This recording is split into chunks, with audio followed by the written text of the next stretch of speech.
Vítam vás na dnešnom rozbore. Moje meno je Támi, som marketérka a ideme sa povenovať rozboru profilu na Instagrame.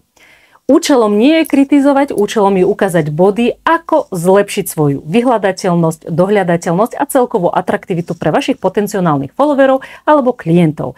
Takisto tieto body môžete aplikovať na seba. Ak ste na sociálnej sieti Instagram a chcete tu robiť konverzie, chcete tu predávať, chcete tu prezentovať, tak potom toto bude pre vás užitočné video. Pozrieme sa na účet tvorcu. Čo je dôležité je to, že ak si budujete svoju osobnú značku alebo vystupujete ako osobný profil, je v pohode mať tu meno, najmä ak si vaše meno budem vyhľadávať napríklad na Google alebo podľa určitého článku, podľa podcastu a budem hľadať konkrétne vaše meno. Má zmysel dávať vaše meno, názov vašej značky. Ak ste kreatívna duša a vytvárate si komunitu, tak jednoducho budú sa vždy viazať na vás.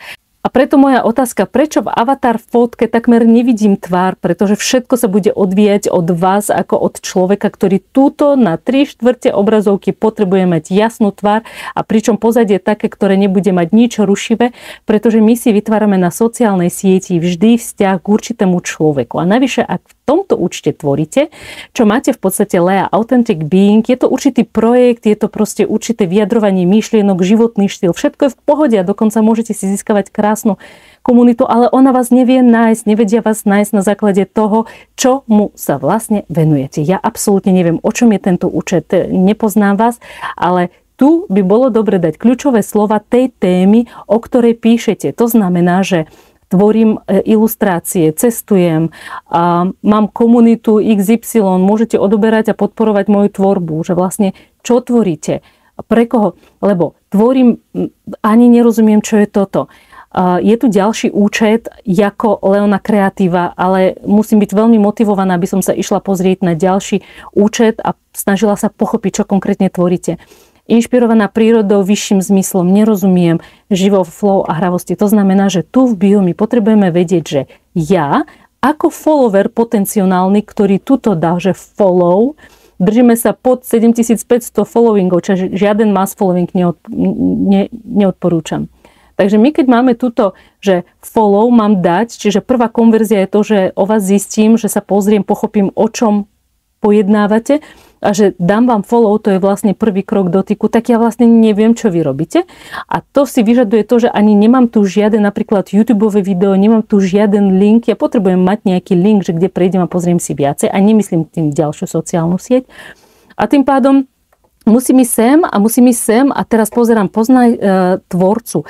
Takže ja neviem, dávate nejaké aj tipy ohľadne kreativity alebo váš životný štýl je pre mňa niečím užitočný. Čiže ja potrebujem tuto v bio pochopiť, že čím ste pre mňa užitočný alebo inšpiratívny.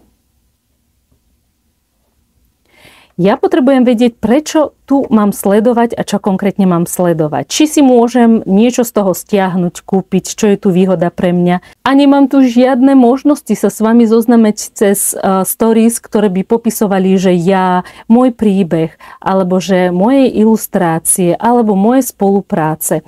Potrebujem chápať, o čom je tento profil. Čiže viacerí tvorcovia. Vy týmito všeobecnými frázami možno, že naozaj vyjadrujete svoj postoj k životu, ale zoberte si, že človek, ktorý žije vo svojom svete a príde a prvýkrát toto vidí, nerozumie ničomu a ide ďalej. A preto je tu aj malá komunita a preto je menej pozretí napríklad aj obsahu, pretože nie je jasné, čomu sa venujete, s kým komunikujete a čomu chcete odovzdať. Skúste doladiť tieto veci aj vy, ak si vytvárate komunity a zároveň nezabudajte, že komunitu viete aj monetizovať. Takže komunitku, témy rozoberať, ktoré vás bavia, viete vždy, naozaj účet môže byť veľmi pekný a veľmi užitočný, ale proste vôbec z prvého pohľadu bio a profil nie je konverzne zaobalený. Poučte sa z toho a poďte si konverzne zaobaliť profil ešte dnes.